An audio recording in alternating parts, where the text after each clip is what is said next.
आप सभी विद्यार्थियों का हमारे YouTube चैनल पर स्वागत है। कक्षा 10वीं की गणित को पढ़ेंगे। जो NCERT बुक है, बिहार बोर्ड की ये पुस्तक है। पढ़ेंगे 4.3 एक्सरसाइज 4.3 चैप्टर 4।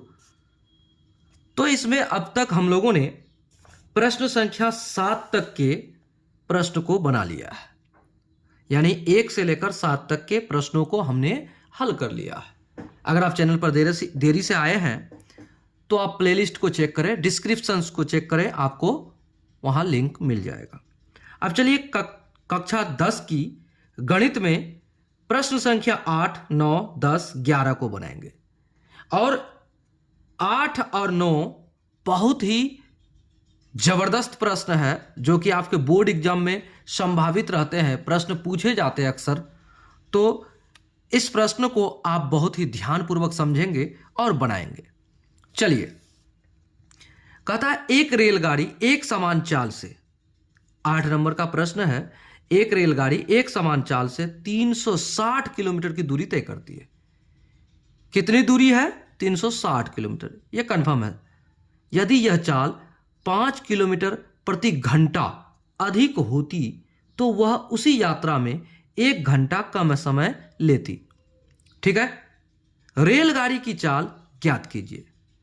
तो एक समान चाल और फिर उसमें कुछ बढ़ोतरी, स्पीड को बढ़ाता है। ठीक है, यह बात है।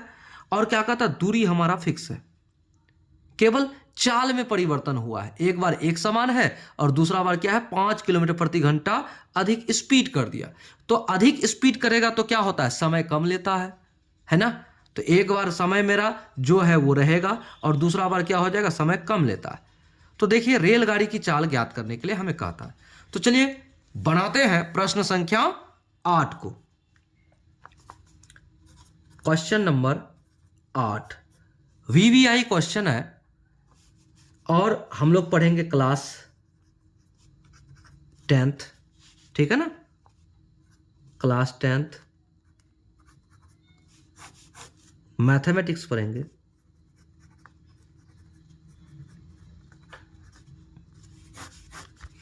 और एक्सरसाइज हमारा होगा 4.3। तो चलिए बढ़ते हैं आगे, हल करते हैं। माना रेलगाड़ी की चाल बराबर x किलोमीटर प्रति घंटा। क्या है? चाल है। अच्छा, एक बात बताइए, हमारे पास दूरी कितना है? दूरी 360 किलोमीटर है, वो निश्चित है। 360 किलोमीटर हमारे पास दूरी है, ये फिक्स है। ठीक है ना। चलिए, चूंकि समय बराबर दूरी बटे चाल होता है ना, ये फॉर्मूला है, आपको पता है। चलिए, अब प्रथम शर्तानुसार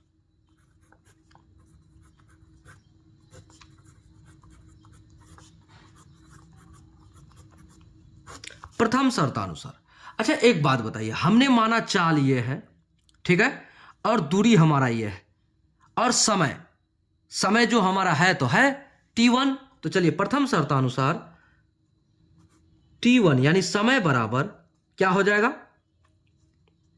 दूरी बटे चाल। दूरी क्या है हमारा? 360 बटे चाल क्या है? x। ये हमारा पहला समीकरण, हमने इसे मान लिया। क्लियर? ये समय बराबर दूरी बटे चाल हमने ज्ञात कर लिया। ये एक समान जो रेल की जो गाड़ी है, रेलगाड़ी, वो चलती है जिस चाल पर, उस चाल पर हमने क्या किया? निकाल लिया। समय बराबर इतना निकल गया, दूरी बटे चाल। अब देखिए, द्वितीय शर्तानुसार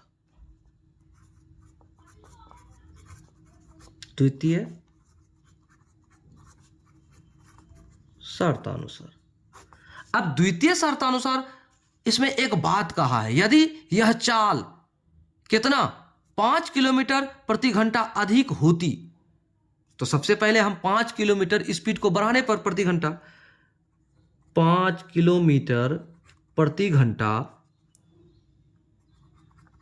चाल को बढ़ाने पर, यानी स्पीड को बढ़ाने पर, यहां लिख देते हैं स्पीड को बढ़ाने पर, स्पीड को बढ़ाने पर चाल क्या हो जाएगा भाई? स्पीड को बढ़ाने पर 5 किलोमीटर प्रति घंटा स्पीड को बढ़ाने पर चाल क्या हो जाएगा? x + 5 किलोमीटर प्रति घंटा। होगा कि नहीं? एकदम हो जाएगा। अब एक बात देखिए, फिर t2, इसलिए t2, अब समय बराबर क्या हो जाएगा? अब समय क्या हो जाएगा? अब समय बराबर फिर दूरी बटे चाल। तो दूरी क्या है हमारा? दूरी बटे चाल। तो दूरी तो हमारा फिक्स है ना, 360 किलोमीटर। तो क्या हो जाएगा? 360 किलोमीटर बटे x + 5। यही हुआ हमारा, ये t2 हमारा निकल गया, समय दूसरा निकल गया। अब यहां एक प्रश्न में कुछ कहता है, जरा समझिएगा।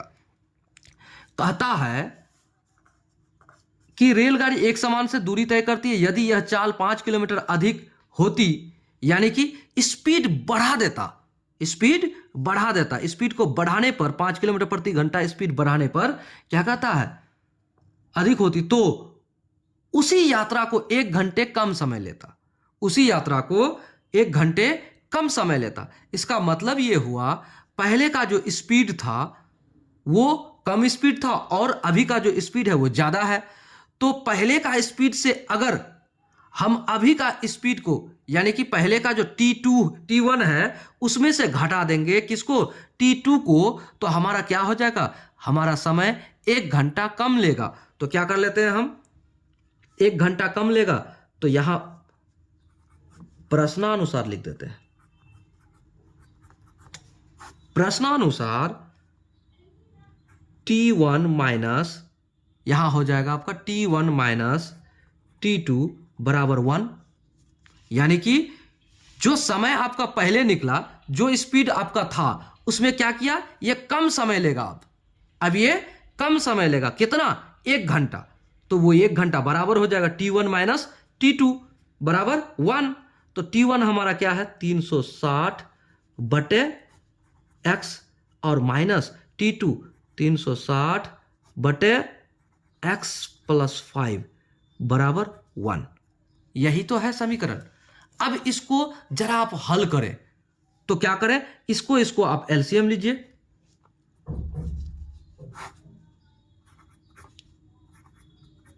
हो गया। अब देखिए, x को x इधर भाग देंगे, x से इसको भाग देंगे तो x कट जाएगा, बचेगा x + 5। तो x + 5 इसके साथ गुना में हो जाएगा, तो गुना करेंगे तो 360 x होगा ना? एकदम होगा। और उसके बाद प्लस क्या हो जाएगा? इसको फिर यहां गुणा कीजिए, 360 गुना 5 होगा ना? इतना हो जाएगा। अब माइनस दे दिए, माइनस, यहां वाला माइनस आ गया। अब यहां क्या होगा? अब यहां होगा, देखिए ये वाला कट जाएगा, ये वाला इधर भाग देंगे तो कट जाएगा, x + 5, x + 5 कट गया तो बचा x। उस x को अगर इसके साथ गुना करेंगे तो 360 x होगा ना, और बराबर 1। तो 1/1, नीचे तो 1 छिपा रहता है ना। चलिए अब यहां देखिए, 360 x और 360 x, माइनस प्लस कट गया। अब बचा क्या? अब यहां बचा, देखिए क्या बचा, 360 गुना 5, तो क्या हो जाएगा? 5 गुना 0 बराबर 0, 5 6 का 30 का 0, हासिल 3, 3 5 15 3, 1800 आ गया। 1800 बटे कितना हो जाएगा? x² प्लस 5x बराबर 1/1 होगा ना। अब तिरछा तिरछी फिर गुणा कर दीजिए। क्या करिए? गुणा कीजिए, इसको इधर से, इसको इधर से, तो क्या हो जाएगा? x² प्लस 5x बराबर 1800 होगा। अब क्या कीजिए? इस 1800 को इस पार लेके आइए, -1800 बराबर 0। अब एक बात बताइए, क्या आप द्विघाती सूत्र से इसको हल कर पाएंगे? एकदम कर पाएंगे। अब यहां लिखिए, यहां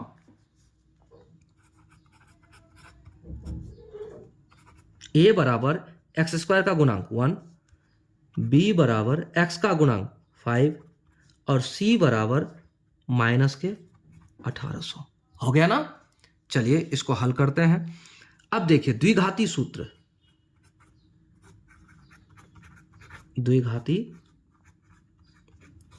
सूत्र से x बराबर क्या होता है? माइनस के b plus minus root under b square minus 4ac by 2a, यही होता है, ये सूत्र है। तो बताइए b क्या है आपका? b आपका है 5, हो गया, प्लस माइनस अंडर रूट दीजिए b स्क्वायर, तो 5 का square minus 4 into a into c minus के 1800, हो गया, बटे 2 इंटू a यानी 1। अब आप बताइए यहां क्या होगा? अब आप बताइए यहां क्या होगा? तो यहां होगा, क्या होगा मेरे भाई? देखिए, यहां होगा माइनस के 5, हो गया, अब प्लस और माइनस अंडर रूट 5 का स्क्वायर यानी 5 25, अब यहां माइनस क्या हो जाएगा? 18 चौका 72, 72 दे दिए। और देखिए कितना जीरो है? 1 2 2 जीरो दे दिए। अब यहां एक बात हमें बताइएगा, यहां ये माइनस और ये माइनस क्या हो जाएगा? प्लस होगा कि नहीं? एकदम होगा, बटे 2 होगा कि नहीं? होगा ना। अब यहां क्या कर सकते हैं हम यहां कर सकते हैं माइनस के 5 प्लस माइनस रूट अंडर 72 25, ये आपका रूट अंडर में आ गया। यानी अब हमें इसका वर्गमूल ज्ञात करना है। क्या करना है? वर्गमूल ज्ञात करना है, बटे 2, यह हमारे पास आ गया। तो क्या आप वर्गमूल ज्ञात कर सकते हैं? आराम से कर सकते हैं। आपको 8वीं कक्षा में आप वर्गमूल पढ़े हैं। तो देखिए 72 और 25 का वर्गमूल, देखिए ये कन्फर्म है, इधर से आप जोड़ा लगाइए, ठीक है ना। तो अब देखिए जोड़ा लगाए तो सबसे पहले किसका स्क्वायर करे कि यहां पर 72 आए या इसके आसपास आए। 8 8 64, 9 9 81, 81 अधिक होगा, 8 8 64 घटाइए तो 8 से लगा तो यहां 8 आ जाएगा। अब उसके बाद इसको घटाइएगा तो क्या आ जाएगा? 8 4 12 यानी कि 8 आएगा और ये कट गया। अब ये 25 उतर जाएगा और ये 8 दूना 16 हो जाएगा यहां पर, ठीक है। अब यहां अगर 5 रखते हैं तो यहां पर 25 आ जाएगा। 5 रख के देखिए, 5 25, 5 6 30, 30 2 32, 5 एकम 5 और 3 8, यानी 5 से लग गया तो ये 5 यहां आ गया, ये कट गया। यानी कितना वर्गमूल है? 85 है। अब हम यहां कर सकते हैं माइनस के 5 प्लस माइनस रूट अंडर 85 गुना 85, कर सकते हैं, एकदम कर सकते हैं। अब देखिए बटे 2, इतना तो कर सकते हैं। अब हम इसी को कर सकते हैं माइनस के 5 प्लस माइनस 85 बटे 2, कर सकते हैं ना। इतना हो गया। ये क्या आया हमारा? ये आया x, ये आया x बराबर इतना, क्योंकि हमने क्या माना था? देखिए x बराबर इतना, ये फॉर्मूला पर बैठाया तो बैठाते हुए हमें यहां तक हम आ गए। तो अब एक बार धन चिन्ह लेने पर, प्लस चिन्ह लेने पर x बराबर क्या होगा? माइनस के 5 प्लस के 85 बटे 2 होगा ना। अब क्या कीजिए, 85 से 5 घटेगा तो 80 बटे 2 काटिए तो 40, यानी कि x बराबर ये 40 यहां, और इसलिए x बराबर हमारा हो गया 40। आ गया, इतना समझ गए आप। अब देखिए धन चिन्ह लिए तो ये आया, अब ऋण चिन्ह भी लेके देखिए, माइनस वाला माइनस चिन्ह लेने पर क्या होगा भाई, x बराबर -5 माइनस के कितना 85/2, तो क्या हो जाएगा माइनस माइनस प्लस, यानी 85 5 90, वो भी माइनस में बटे 2। अब इसको काटिएगा तो क्या हो जाएगा 45, ठीक है ना। तो इसलिए x बराबर -45। अच्छा एक बात बताइए, x बराबर हमने क्या माना, रेलगाड़ी की चाल, तो रेलगाड़ी की चाल माइनस में होगा, कभी संभव है नहीं है। तो आप यहां लिखिए नॉट पॉसिबल, यानी कि असंभव है, या लिख सकते हैं संभव नहीं है। क्लियर। तो हमारा आंसर फाइनल क्या हो गया, x बराबर 40। तो अब यहां पर लिखते हैं अतः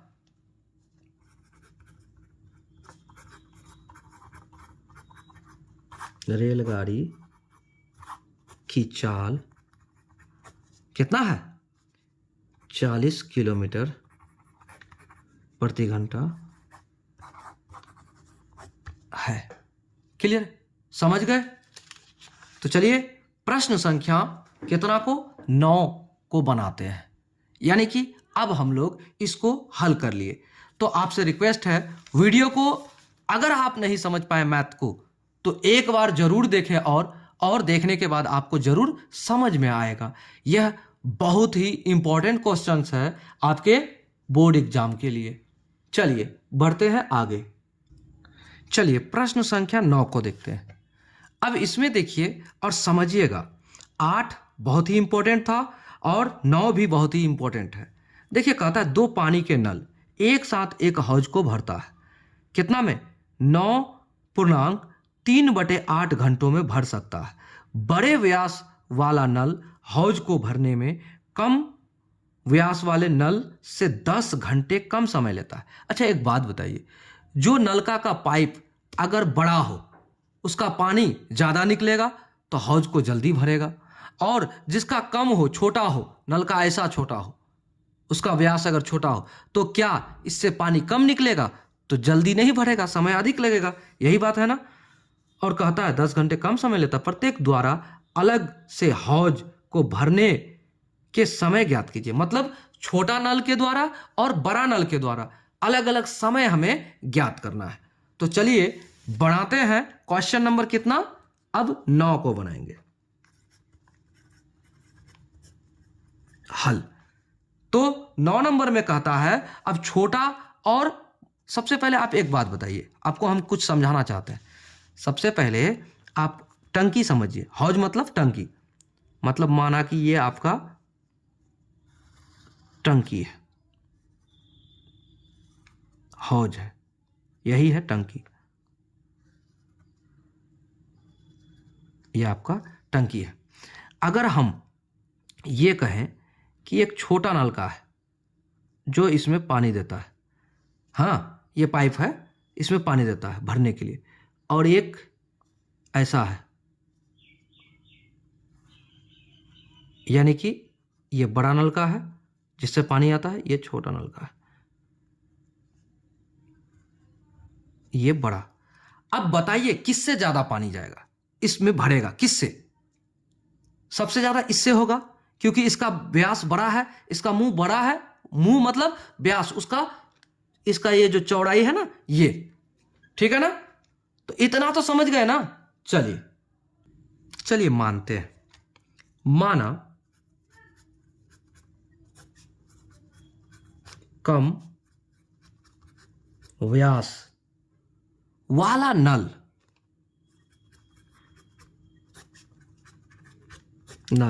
क्या करता है, पानी की हौज को यानी टैंक को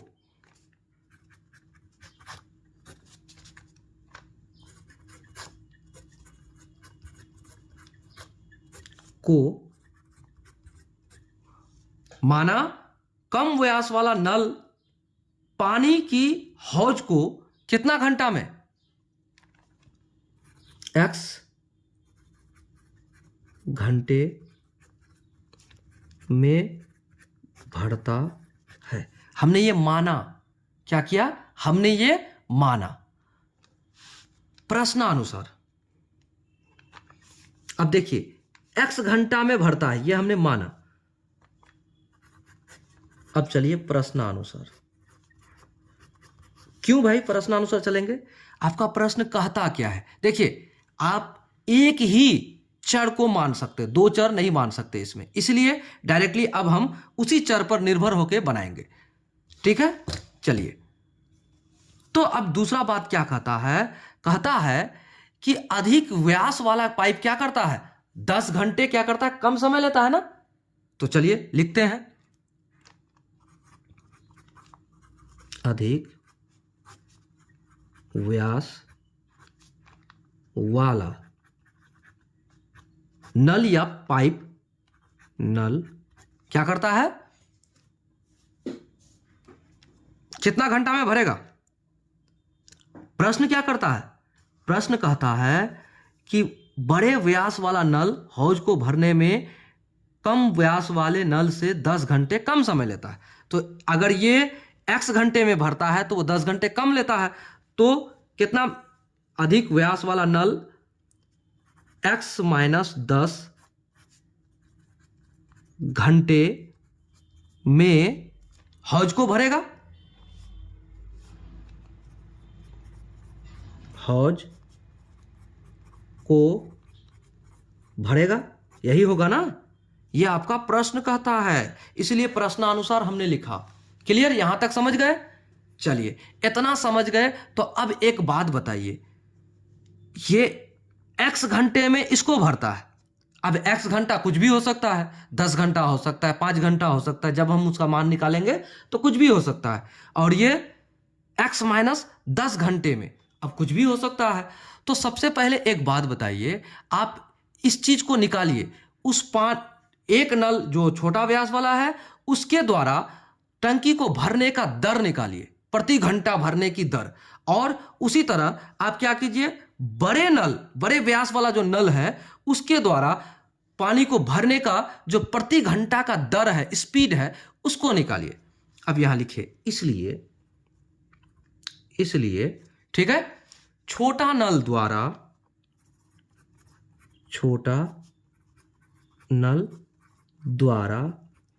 ठीक है ना, हौज को, ठीक है, छोटा नल द्वारा हौज को प्रति घंटा मतलब प्रत्येक 1 घंटा में, प्रति घंटा, ठीक है, घंटे भरने की दर। क्या होगा दर भाई? 1/x होगा। जो भरता है 1 घंटा में तो इसका दर हो जाएगा 1/x। ठीक है, क्या हो जाएगा? 1/x भाग, इतना भाग वो भर देगा। ठीक है ना, 1 घंटा में। चलिए अब देखिए, ठीक उसी तरह से एवं लिख दीजिए, एवं बड़े नल द्वारा या अधिक व्यास वाला, अधिक व्यास वाला नल द्वारा प्रति घंटा हौज को भरने की दर क्या होगा भाई? होगा, ये जो है वो बटे में आ जाएगा, 1/x माइनस 10, ये भाग हुआ, इतना भरेगा वो बड़ा नल। ठीक है ना। अब देखिए, जो बड़ा मुंह वाला नल है वो अधिक भरेगा और जो छोटा मुंह वाला नल है वो कम भरेगा। ठीक है ना, ये हो गया। अब देखिए प्रश्नानुसार, पुनः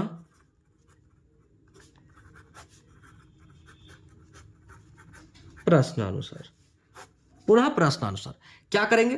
कुल समय हमें दिया हुआ है। देखिए, कुल समय क्या दिया हुआ है? कुल समय दिया हुआ है हमें 9.3 बटे कितना, 8 घंटा, यही दिया हुआ है। अब देखिए, कुल समय हमें दिया हुआ है, 1 घंटा में इतना भरेगा, 1 घंटा में इतना भरेगा। तो टोटल को अगर हम जोड़ दें तो टोटल इतना घंटा में भरता है टोटल वर्क को। टोटल इस टंकी को भरने में लगा समय, टोटल भरने में उसको समय लगेगा कितना, 9.3/8, और ये x भाग भरता है प्रति घंटा और इतना भाग भरता है प्रति घंटा। तो ये टोटल को एक साथ जोड़ देंगे तो टोटल समय इतना लगेगा। तो हम क्या करते हैं, अतः क्या करेंगे, 1/x प्लस 1/x माइनस 10 बराबर 9.3/8 आ गया। अब 9.3/8 ये आया, लेकिन एक बात बताइए, ये टोटल घंटा में है ना, ये टोटल घंटा में है, तो इसको भी हमें क्या करना पड़ेगा, प्रति घंटा का दर पे लेके आना होगा। क्या करना होगा, प्रति घंटा का दर पे लेके आना होगा। तो प्रति घंटा का दर पे लेके आइएगा तो इसको भी 1/, कर दीजिए, हो जाएगा। क्या करना होगा, प्रति घंटा का दर पे लेके आना होगा। ये तो टोटल वर्क, टोटल टाइम है, ये तो हमने निकाला है प्रति घंटा का दर, ठीक है ना। तो चलिए प्रति घंटा का दर पे इसको निकाल लिए, तो इसको आप सरल कर लेंगे। तो चलिए आगे बढ़ते हैं, सरल करिएगा तो क्या हो जाएगा, 1/x प्लस 1/x माइनस 10 बराबर, अब देखिए यहां पर क्या है आप जरा समझिएगा, हम आपको यहां समझा देते हैं। यहां पर दिया है 1 भागा कितना, 9.3/8। तो इसको आप क्या कीजिएगा, 9×8 72 और 3 75, 75/8 होगा।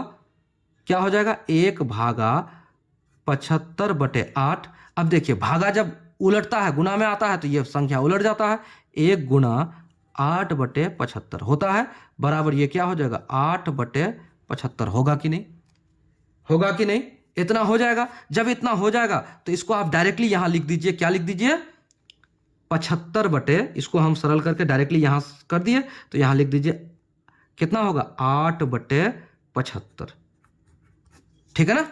इतना आप कर सकते हैं, कर दिए। अब आप इसको सरल कीजिए। कैसे सरल कीजिएगा, सबसे पहले इसका लॉसो लीजिए lasso, x into x minus 10 हो गया। तो इसको इससे भाग देंगे तो ये x x कट जाएगा, तो ऊपर क्या आ जाएगा, x माइनस 10 हो गया।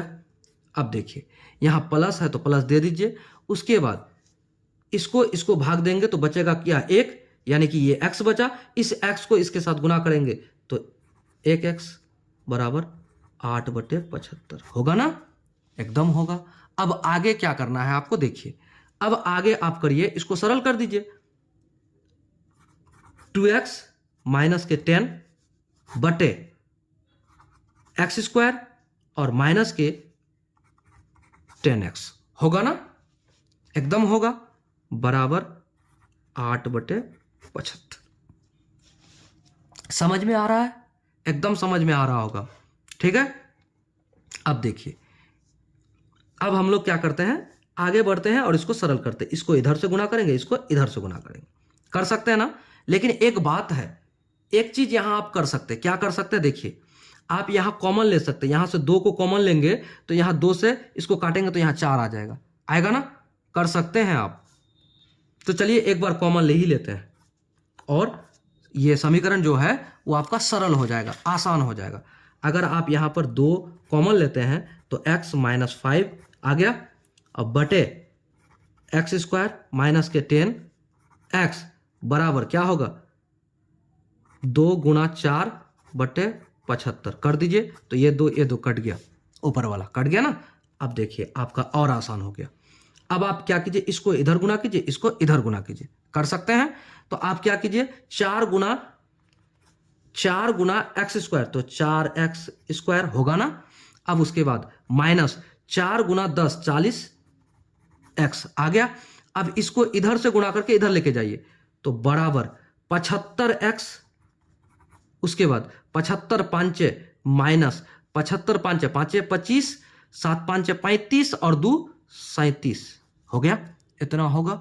अब इसको आप क्या कीजिए, अब टोटल को इस पार लेके आइए, 4x² माइनस 40x और ये माइनस में तो क्या हो जाएगा, माइनस में 75x और ये इस पर आएगा तो प्लस में 375 बराबर 0 होगा।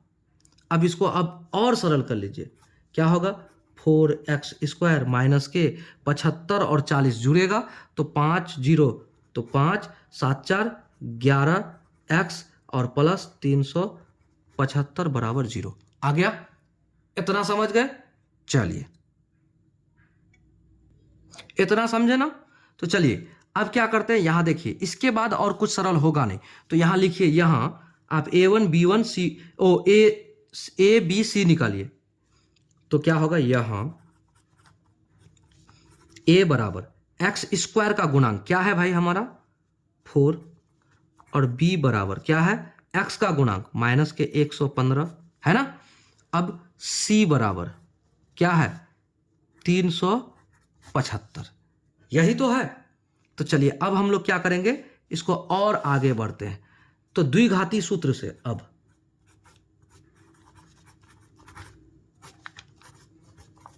देखिए, द्विघाती सूत्र का प्रयोग आप जितना इस एक्सरसाइज में कर रहे हैं उससे ज्यादा आप 4.4 में करेंगे, इसलिए आप यूज कीजिए और आपको आगे चल के और आसान पड़ेगा, मैथ्स आसान पड़ जाएगा, ठीक है ना। तो चलिए अब हम क्या करेंगे द्विघाती सूत्र से, तो x बराबर होता है द्विघाती सूत्र में माइनस का b plus minus root under b² minus के 4ac बाय 2a, ये होता है, ये फॉर्मूला है। तो आप क्या कीजिएगा, आपके पास माइनस का b, तो b क्या है आपके पास, एक बार 15 वो भी माइनस में, तो ये माइनस में आ गया। अब प्लस माइनस, ठीक है, अब उसके बाद b², तो b² माइनस के 115 का स्क्वायर कर दिए। अब माइनस 4 इंटू ए क्या है भाई 4 इंटू सी क्या है भाई 375।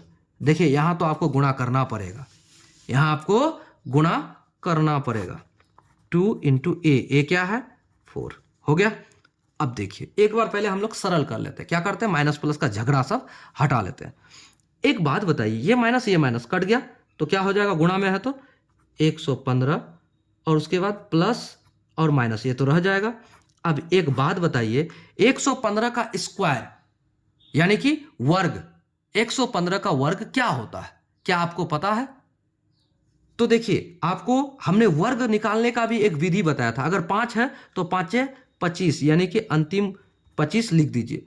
उसके बाद यहां 11 है तो 11 को 12 से गुना कर दीजिए, तो 11 गुना 12 तो 12.120 और 12.120 120 और एक बार 12 132, तो हो जाएगा 132 यानी 13,225 आपका इसका वर्ग आ गया। और देखिए दो बार जब माइनस गुना होता है तो प्लस हो जाता है, उसके बाद फिर यहां माइनस कीजिए और उसके 4 चौका 16, 16 गुना 375, 16 गुना 375 जब आप करेंगे तो आपको आएगा 6000, क्या आएगा 6000, ठीक है, इतना हो गया।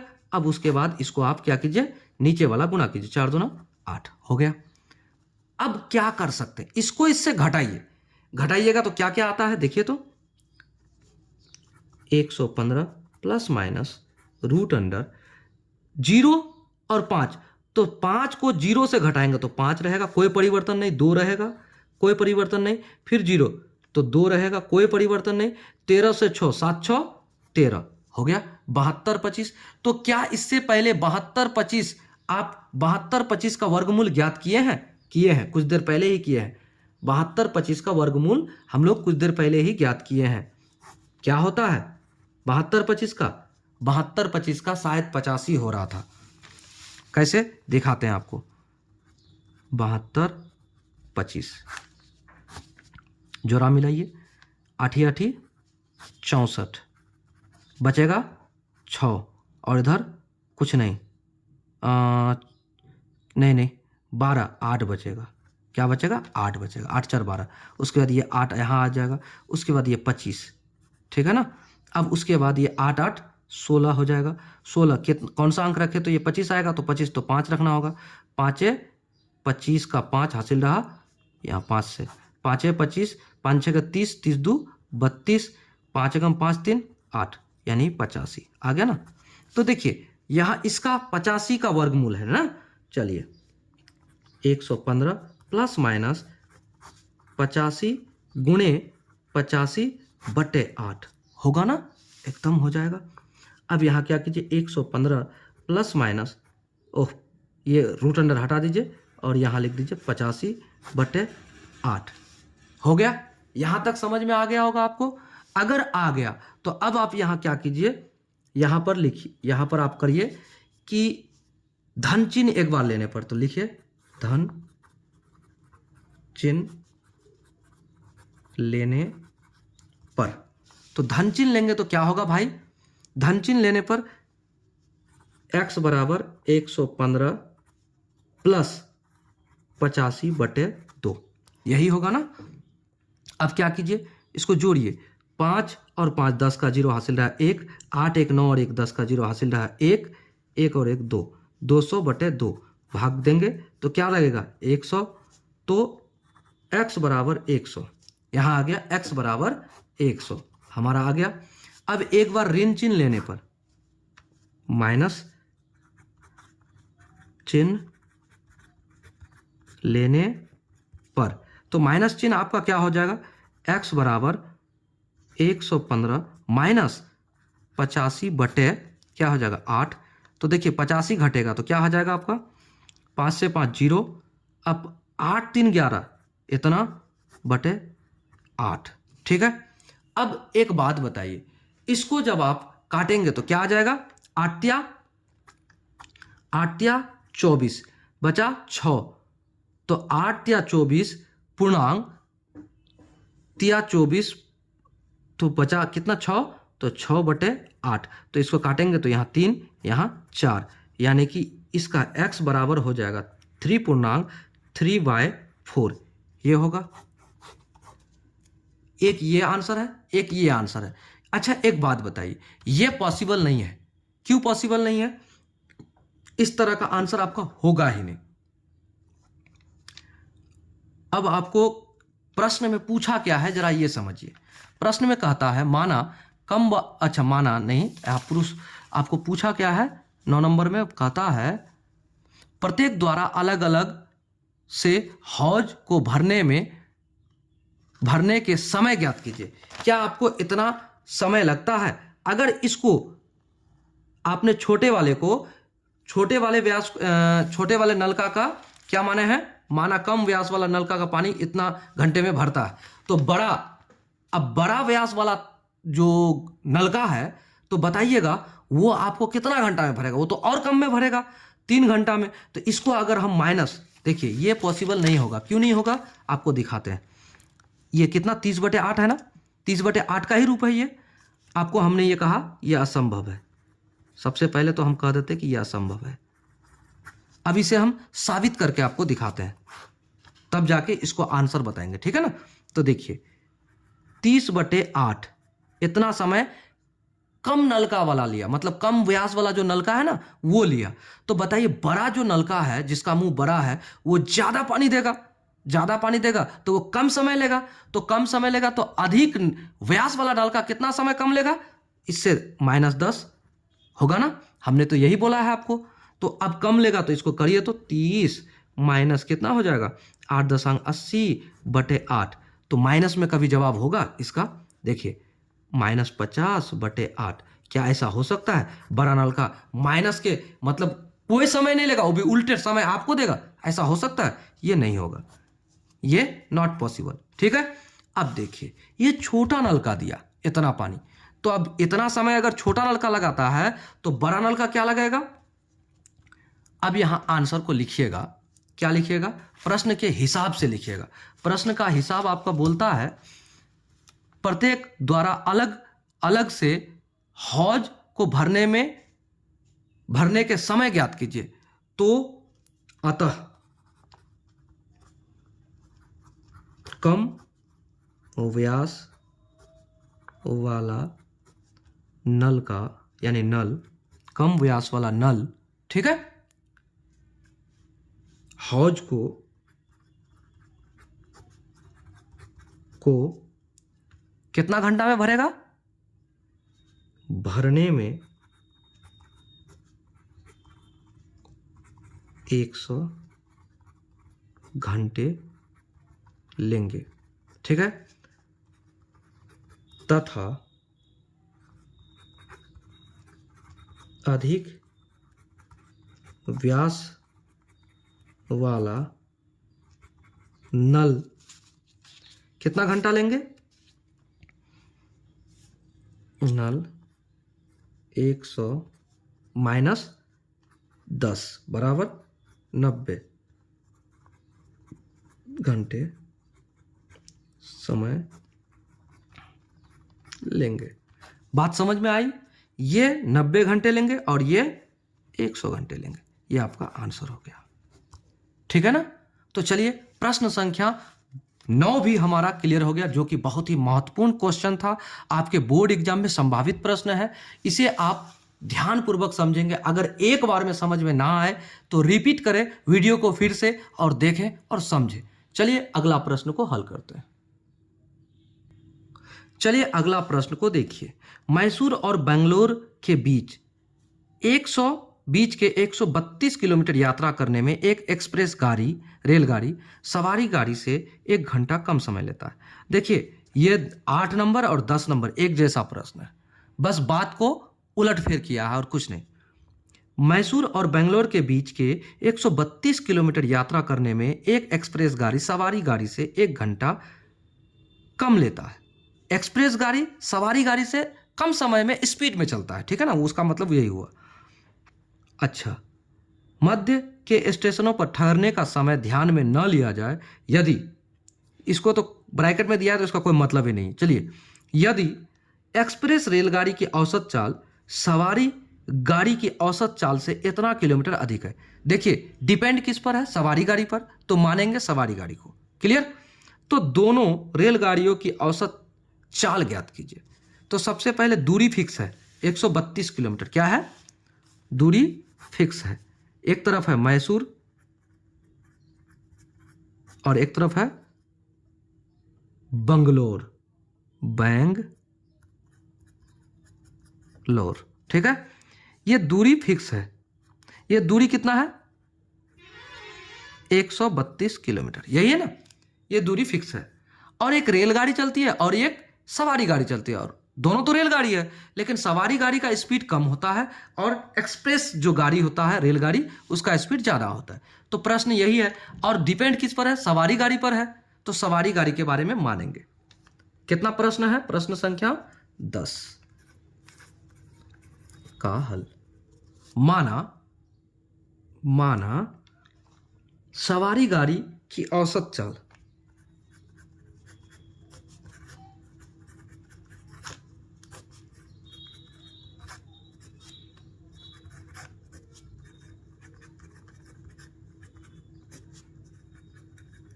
चाल x किलोमीटर प्रति घंटा है।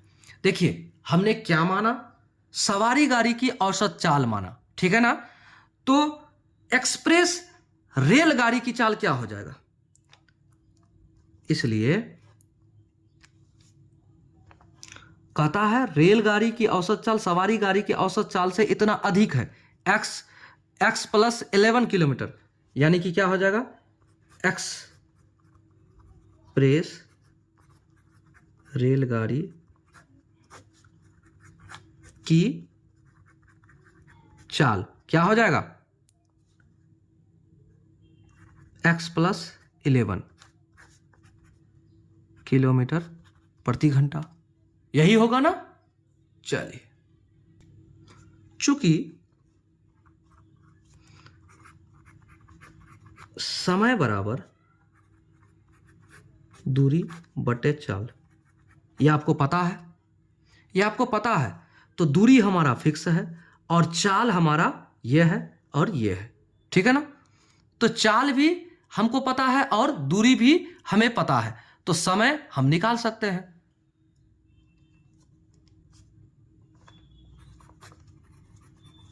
प्रथम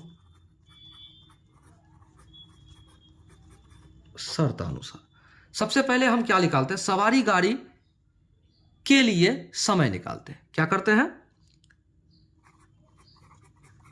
सवारी गाड़ी के लिए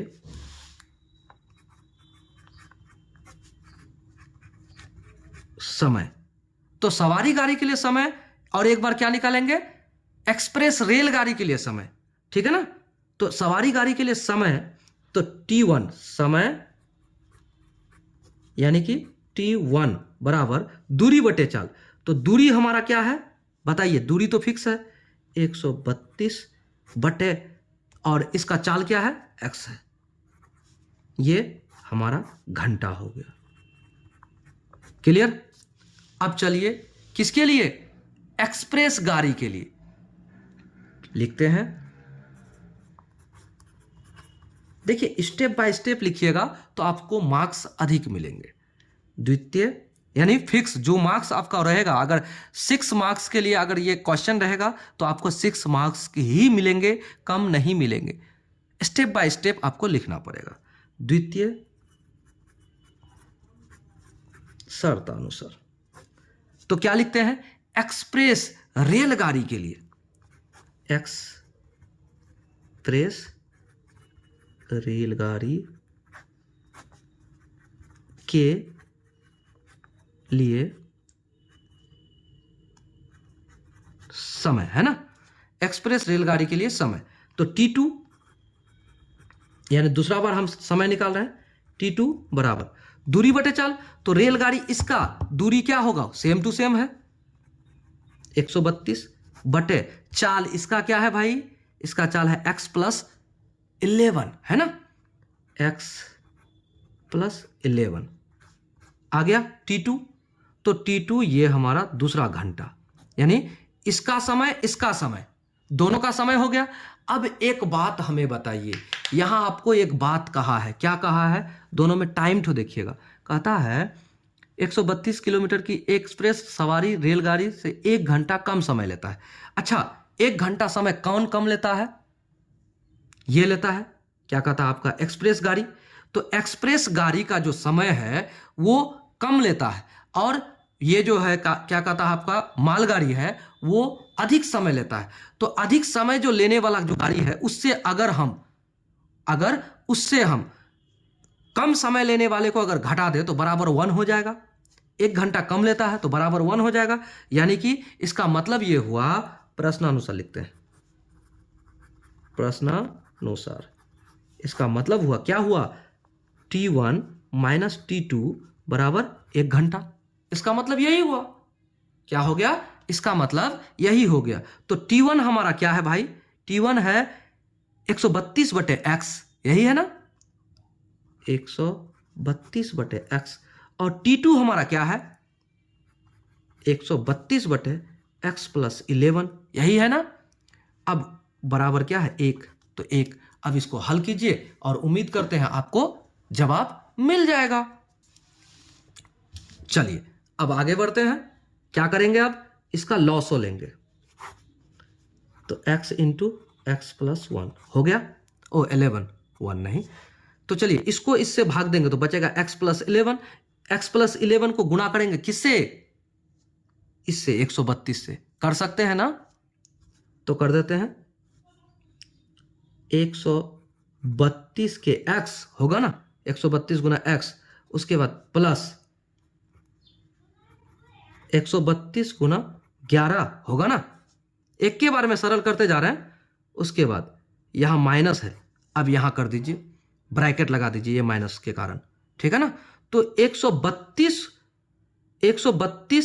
क्या है, गुना क्या हो जाएगा, इसके साथ x हो जाएगा, 132 गुना x। क्यों x होगा, अब बताइए, ये और ये भागा में कट गया, बचा इतना, इतना को इसके साथ गुना कर देंगे तो हो जाएगा बराबर 1। इतना समझ में आया, उम्मीद करते हैं आ गया होगा। अब हम लोग क्या करेंगे, आगे बढ़ेंगे। अब यहां एक बात बताइए, 132x माइनस में और ये 132x प्लस में, तो ये माइनस ये प्लस कट गया, बचा क्या, अब इसको करिए सरल। 132 गुना 11, 11 दुना 22, 11 तिया 33 और 2 35, बचा 3, 11 एकम 11 और 3 11 3 14 हो गया ना। अब उसके बाद बटे एक्स स्क्वायर हो गया प्लस 11x बराबर 1 बटे 1 होगा। नीचे में एक छिपा रहता है, अब इसको इधर गुना कीजिए, इसको इधर गुना कीजिए, क्या हो जाएगा? एक्स स्क्वायर प्लस 11x और बराबर 1452 होगा। इस 1452 को इस बार लाएंगे तो क्या हो जाएगा भाई? X square plus 11x minus 1452 बराबर 0। इतना होगा कि नहीं, हमें ये बताइए। एकदम होगा। चलिए इसको हम लोग क्या करते हैं, देखिए यहाँ एक्स स्क्वायर का गुणांक 1 है। चलिए इसको क्या करते हैं, हम लोग गुणनखंड विधि से हल कर लेते हैं। तो गुणनखंड विधि से हल करने के लिए हमें क्या करना चाहिए मालूम है आपको? इसको और इसका एक्स स्क्वायर का गुणांक को गुणा करना चाहिए। तो 1 गुणा 1452 बराबर 1452। अब यहां पर माइनस है और यहां पर देखिए 11 है। तो अब यहां पर वो दो संख्याएं ज्ञात करना है हमें जिसको गुणा करने पर 1452 आ जाए और उसी दो संख्याओं को घटाने पर 11 आ जाए। क्या आ जाए? 11 आ जाए। तो अब देखिए आपको एक बात बताते, इसको आप गुणनखंड कीजिए। 1452 2 से लगाते हैं 7, 2 से लगाएंगे 2 दूना 4 और यहाँ 2 छके 12, फिर 2 से लगाएंगे 2 तिया 6, 1 बचा, 2 छके 12 बचा, 2 तिया 6, फिर 3 से लगाएंगे 3 एकम 3, 3 दूना 6, 3 एकम 3, फिर 11 से लगाएंगे 11 गुना 11 121।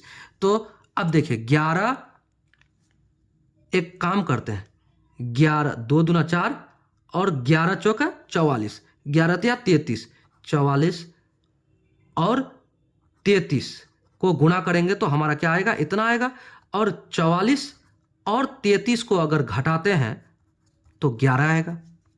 इतना तो कंफर्म हो गया। तो चलिए इधर से भी बना लेते हैं। तो यहां क्या कर सकते हैं हम? यहां लिख सकते हैं एक्स स्क्वायर और प्लस के इधर क्या कर देते हैं हम?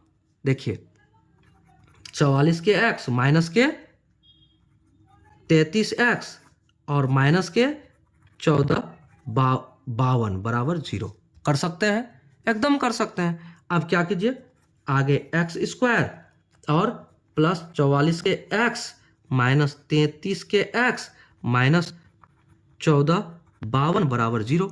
अब दो दो अलग अलग खंड कर लीजिए, करेंगे तो क्या होगा? अब हमारा होगा, क्या हो जाएगा देखिएगा ध्यानपूर्वक। अब कॉमन लेते, इससे x कॉमन लेते तो कितना बचा? बचा x और उसके बाद प्लस क्या बचेगा भाई? यहां इस 44x से x गायब हो जाएगा तो 44 बचेगा, हो गया। माइनस अब यहां पर x लाना है हमें ऐसा, तो यहां पर 33 को कॉमन ले लेते हैं और x अंदर आ गया।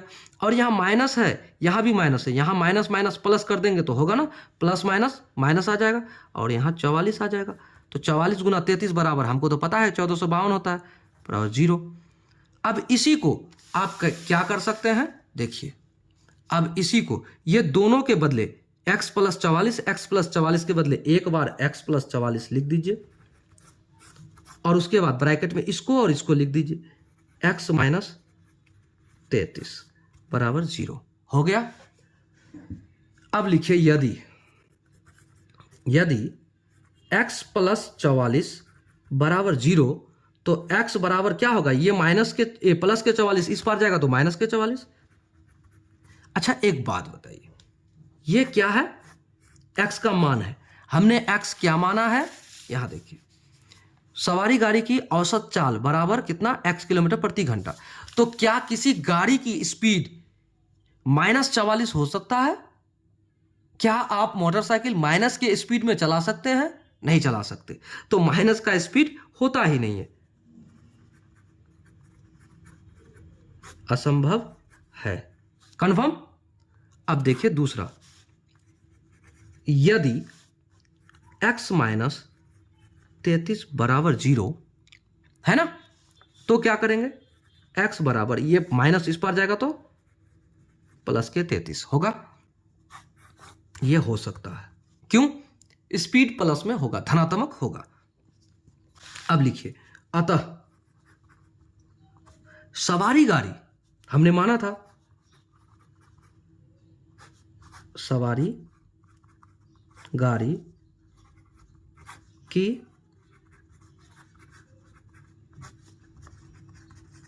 औसत चाल बराबर 33 किलोमीटर प्रति घंटा तथा एक्सप्रेस रेलगाड़ी की चाल बराबर क्या हो जाएगा, क्या होगा बताइए। आपको हमने मान के दिया है क्या, x प्लस 11, तो 33 प्लस 11 बराबर 44 किलोमीटर प्रति घंटा। आंसर हो गया, क्लियर। तो चलिए अगला प्रश्न को भी हल कर लेते हैं। अगला प्रश्न को समझिए, कहता क्या है, कहता है दो वर्गों के क्षेत्रफलों का योग इतना है। कोई दो वर्ग है जिसका क्षेत्रफलों का योग इतना है, यदि उनके परिमापों का अंतर इतना है तो दोनों वर्गों की भुजाएं ज्ञात कीजिए। बताइए भाई, परिमाप का अंतर, वर्गों का योग आपको दिया हुआ है और आपको क्या करना है, दोनों वर्गों की भुजाएं ज्ञात करना है। यह भी अटपटा है। तो दो वर्ग है और दोनों का अंतर है, वर्गों का परिमाप का अंतर कितना है, 24 है। यानी कि एक छोटा है एक बड़ा है, एक वर्ग क्या है, छोटा है और एक वर्ग बड़ा है। इतना तो कंफर्म आपको हिंट्स दिया है। डरिए मत, प्रश्न बहुत ही आसान है, बस समझने का फेर है। प्रश्न बहुत ही आसान है, समझने का फेर है, ठीक है। वर्गों के, दो वर्ग है, दोनों वर्गों के क्षेत्रफलों का योग और परिमापों के अंतर इतना दिया है, एक छोटा वर्ग एक बड़ा वर्ग। सबसे पहले आप ये जानिए, वर्ग जो होता है उसकी जो भुजाएं होती है वो बराबर होती है, ठीक है, वर्ग। और एक छोटा है और एक बड़ा है, ठीक है। ऐसा समझ लीजिए, ये बड़ा वर्ग और ये छोटा वर्ग। इतना समझे, वर्ग समझ गए कि दो होगा, बड़ा और छोटा। क्यों? क्योंकि इसके परिमाप का जो अंतर है ना वो 24 है, ठीक है। तो चलिए हम पहले क्या दिया है उसको भी लिखेंगे और प्रश्न संख्या क्या है, 11।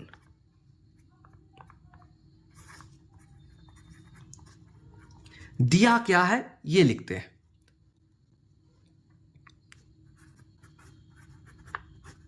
दिया है दोनों वर्गों के क्षेत्रफल, दोनों वर्गों के क्षेत्रफल का योग, योग बराबर कितना दिया है, 468 मीटर स्क्वायर, ये दिया है। और क्या दिया है, और आपको दिया है उनके परिमापों का अंतर तथा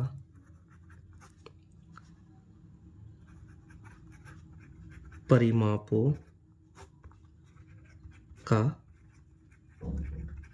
अंतर बराबर कितना दिया है, 24 मीटर।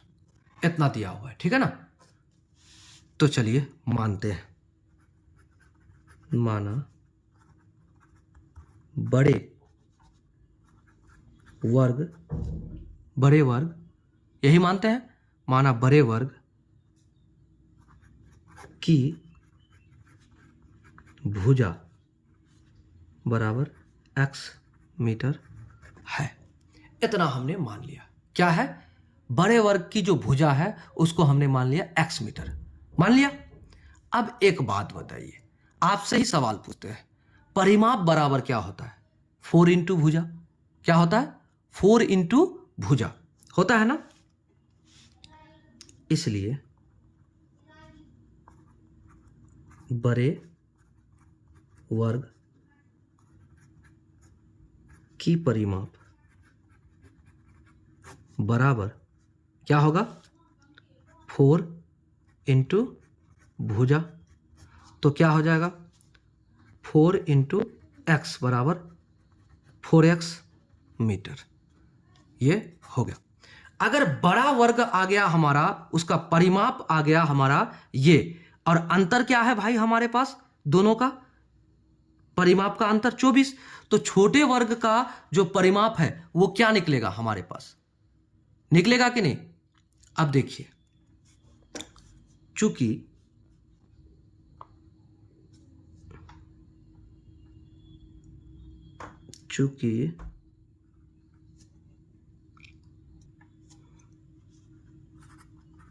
बड़े वर्ग की परिमाप माइनस छोटे वर्ग की परिमाप बराबर कितना दिया है 24, ये आपको दिया हुआ है ना, ये आपको दिया हुआ है। और आप जानते हैं, क्या जानते हैं, वर्ग का परिमाप बराबर क्या होता है, वर्ग की परिमाप बराबर 4 इंटू भुजा होता है ना।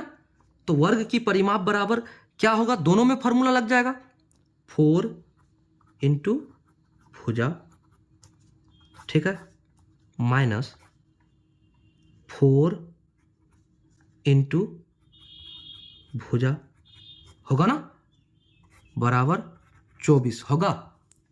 तो अब यहां देखिए, इसका भुजा तो हमें पता है, बड़े वर्ग की जो भुजा है उसको हमने माना है, क्या माना है, x, तो 4 इंटू एक्स तो हो गया यहां पर। अब देखिए माइनस 4 इंटू छोटे वर्ग की भुजा बराबर 24 होगा ना, एकदम होगा। अब आप इसको सरल कीजिए, कैसे होगा, 4x माइनस 4 है ना, 4, 4x माइनस 4 इंटू छोटे वर्ग की भुजा बराबर 24 है।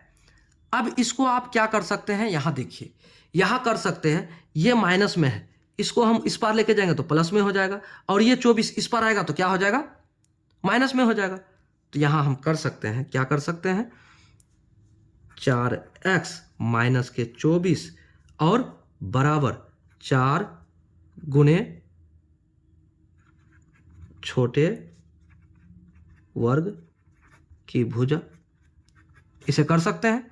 अब देखिए, इसी को यहां गुणा में है ये 4, तो इस पर आएगा तो भागा में, तो 4x माइनस 24 बटे 4 बराबर छोटे वर्ग की भुजा। हो सकता है कि नहीं, हो सकता है, समझ में आया। चलिए आगे देखिए, आगे क्या कर सकते हैं, यहां 4 से कॉमन ले सकते हैं, तो 4 यहां x, 4 6 24 और बटे 4, तो ये 4 कट गया, बराबर छोटे वर्ग की भुजा होगा। अब देखिए, छोटे वर्ग की भुजा बराबर क्या हो गया हमारे पास, x माइनस 6, क्या हुआ, x माइनस 6, ये जो हमारा है ये हमारा छोटे वर्ग की भुजा आ गया। तो छोटे वर्ग की भुजा आ गया, बड़े वर्ग की भुजा आ गया, तो दोनों का अब हम क्षेत्रफल तो ज्ञात कर सकते हैं आराम से। चलिए, इसलिए छोटे की भुजा बराबर हमारा क्या हो जाएगा, x माइनस 6 मीटर हो गया। अब इतना हमारे पास तो आ गया। अब हम लोग क्या करेंगे, अब बड़े वर्ग का क्षेत्रफल क्या हो जाएगा, अब बड़े वर्ग का क्षेत्रफल, तो क्षेत्रफल बराबर होता है भुजा गुणा भुजा, होता है ना, ये फॉर्मूला है। तो आप क्या कीजिए, बड़े वर्ग का क्षेत्रफल हमारा क्या हो जाएगा, x इंटू एक्स बराबर x इंटू एक्स बराबर एक्स स्क्वायर, होगा, एकदम होगा। इसलिए छोटे वर्ग का क्षेत्रफल बराबर, फिर उसी प्रकार भुजा गुना भुजा, तो क्या हो जाएगा, भुजा छोटे वर्ग का क्या है भाई, x minus six into x minus six, क्या हो जाएगा, तो गुणा करके आप निकालिए इसको हम लिख सकते हैं, इसका हम बराबर लिख सकते हैं, क्या लिख सकते हैं, इसको हम लिख सकते हैं x माइनस सिक्स का होल स्क्वायर लिख सकते हैं। हो गया, इतना भी कर दिए। अब आप एक बात बताइए, इतना हम इसको कर सकते हैं तो इसको हम उस फॉर्मूला पर निकाल सकते हैं कि नहीं, किस फॉर्मूला पर, इसको हम निकाल सकते हैं, इसको एक्स स्क्वायर माइनस के 2 इंटू ए इंटू बी प्लस के बी स्क्वायर यानी 6 का स्क्वायर कर सकते हैं। इसका मतलब ये हुआ चूंकि a माइनस बी का होल स्क्वायर बराबर ए स्क्वायर माइनस 2ab प्लस के बी स्क्वायर, ये एक फार्मूला है, ठीक है, इसी पर हमने आधारित कर दिया। चलिए अब इसको क्या करते हैं, सरल कर लेते हैं, एक्स स्क्वायर माइनस 6 दूना 12 एक्स प्लस 36 आ गया। अब देखिए एक बात आपको बोला है, दो वर्गों का जो क्षेत्रफल है उसका योग क्या दिया है, हमें क्या दिया है, सबसे पहले ही लिखा था हमने, क्या लिखा था, क्षेत्रफलों का योग क्या है 468, यानी कि क्षेत्रफल हमारा एक ज्ञात हो गया ये और एक ज्ञात हो गया ये, ठीक है, दोनों ज्ञात हो गया, और दोनों क्षेत्रफल को जब हम जोड़ देंगे तो हमें क्या प्राप्त हो जाएगा, 468 हो जाएगा। ये प्रश्न कहता है आपका,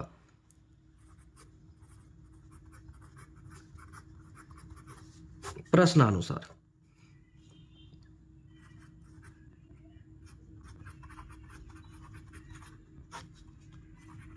का योग बराबर कितना है, 468 है ना। चलिए अब हम लोग क्या करेंगे, एक्स स्क्वायर और प्लस कितना भाई, एक्स स्क्वायर माइनस 12x और उसके बाद वर्गों का योग है, ठीक है ना, क्षेत्रफल के वर्गों का योग, तो यहां पर क्या करेंगे अब, प्लस के 36 बराबर 468। अब बताइए ये हमारा वर्गों का योग है, इसको आप सरल कीजिए आपका आंसर निकल जाएगा। तो x square 2x² minus 12x plus 36 minus 468 बराबर 0, करिए ना, इसको इस पार कर दिए तो होगा ना। अब देखिए 8 से 6 घटेगा कितना हो जाएगा,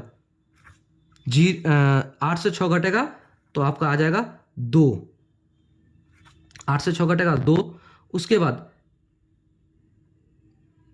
इस 6 से 3 घटेगा कितना बचेगा 3, और यहां पर 4 का 4 आ गया बराबर 0, इस पार कर दीजिए आप, क्या ये माइनस में हो गया, ये 12x हो गया और भी माइनस में, और ये 2x² हो गया, इतना तो क्लियर हो गया, ये हमारा क्या है 0 है। अब देखिए इतना आने के बाद आप क्या करिए, आप इसको गुणनखंड विधि से भी हल कर सकते हैं, द्विघाती सूत्र से भी कर सकते हैं, या वर्ग जो विधि है, वर्ग निकालने वाला जो विधि है उससे भी हल कर सकते हैं। चलिए इसको हल करते हैं गुणनखंड विधि से, तो इतना गुना 2 कितना हो जाएगा 432 गुना 2 है ना, या फिर इसको आप और एक बार सरल कर सकते हैं, क्या दोनों जगह सब जगह से 2 कॉमन ले सकते हैं। चलिए इसको और छोटा कर देते हैं, 2x² 6x माइनस 2 दूना 4 कितना बचेगा, कुछ नहीं, 2 एकम 2 और 2 छक्के 12 बराबर 0, ये यहां से इधर आएगा तो क्या हो जाएगा, x² माइनस 6x माइनस 216 बराबर 0/2, तो अब क्या हो जाएगा, x² माइनस 6x माइनस 216 बराबर 0 होगा ना। अब इसको क्या कीजिए, 1 गुना 216 बराबर 216, तो देखिए वो दो संख्या ज्ञात करना है जिसको 216 गुणा करने पर आ जाए और उन्हीं दो संख्याओं को घटाने पर क्या आ जाए, 6 आ जाए। तो देखिए 216 को जब आप भाग दीजिएगा 2 से, तो 2 एकम 2 0, 2 8 16, फिर 2 से, 2 5 10, 2 चौक 2 2 ना 4, बचा 2 7 14, 3 नमा 3 3। तो अब देखिए घटाने पर 6, तो 3 तिया 9 तिया 27 और 4 तिया 12, 3 तिया 9, 2 ना 18, 18 और 12, 18 माइनस 12। अगर 18 माइनस 12 करते हैं तो हमारा यह आ जाएगा। तो इसको लिख सकते हैं हम, क्या लिख सकते हैं, x square minus 18x minus क्या करेंगे 12 एक्स माइनस 216 बराबर 0 कर सकते हैं। अब आगे क्या कर सकते हैं देखिए, X square minus 18x plus ये minus minus plus 12x minus 216 बराबर 0। अब आगे क्या हो सकता है जरा देखिएगा, यहां क्या हो सकता है, x कॉमन लिए यानी उभयनिष्ठ लिए तो मेरा x बचा। अब यहां से x गायब हुआ, यहां निकल गया तो यहां 18 बचा। अब यहां प्लस 12 और यहां x, देखिए 12 निकाल लिए तो यहां x बचा। अब 12 गुना 18 बराबर 216, 12 गुना 18 बराबर 216, तो ये और ये बराबर हो गया। तो बराबर हो गया तो एक बार x माइनस 18 ले लेंगे एक जगह और इसको लेंगे x प्लस 12 बराबर 0। तो अब देखिए एक बार आप करिए, क्या यदि x माइनस 18 बराबर 0 तो x बराबर क्या हो जाएगा, x बराबर 18 होगा। अब देखिए यदि x प्लस 12 बराबर 0 तो x बराबर क्या हो जाएगा, माइनस के 12। अच्छा एक बात बताइए, माइनस के 12 आपका आंसर हो सकता है क्या, माइनस के 12 क्यों होगा। आपने क्वेश्चन में माना है कि माना बड़े वर्ग की भुजा माइनस में होगा, माइनस में नहीं होगा, यह असंभव है, असंभव है। तो आपका संभव क्या है ये, तो बड़े वर्ग की भुजा आपका क्या हो गया, आपका हो गया बड़े वर्ग की भुजा बराबर हो गया आपका क्या आया 18। अब यहां लिखिए अतः, अतः बड़े वर्ग, आपने माना क्या था, आपने माना है यहां देखिए बड़े वर्ग की भुजा बराबर x मीटर, बड़े वर्ग की भुजा बराबर कितना 18 मीटर तथा छोटे वर्ग की भुजा बराबर क्या होगा, आपने छोटे वर्ग की भुजा क्या निकाला है, छोटे वर्ग की भुजा ओ यहां तो है x माइनस 6, तो x माइनस 6 बराबर हो जाएगा आपका 18 माइनस 6 बराबर 12 मीटर है, ये आपका आंसर हो गया। तो प्रश्न संख्या कितना को बना लिया हमने, प्रश्न संख्या अब हल हो गया हमारा 11, यानी इस एक्सरसाइज को हमने समाप्त कर दिया। चलिए मिलेंगे अगले एक्सरसाइज में, और तब तक के लिए जय हिंद। अगर आप वीडियो को पहली बार देख रहे हैं तो एक बार जरूर लाइक कीजिए, दोस्तों को एक बार जरूर शेयर कीजिए, और चैनल को एक ही बार सब्सक्राइब करना पड़ता है, आपने किया है कि नहीं आप देख लें, अपने दोस्तों को शेयर करें। जय हिंद।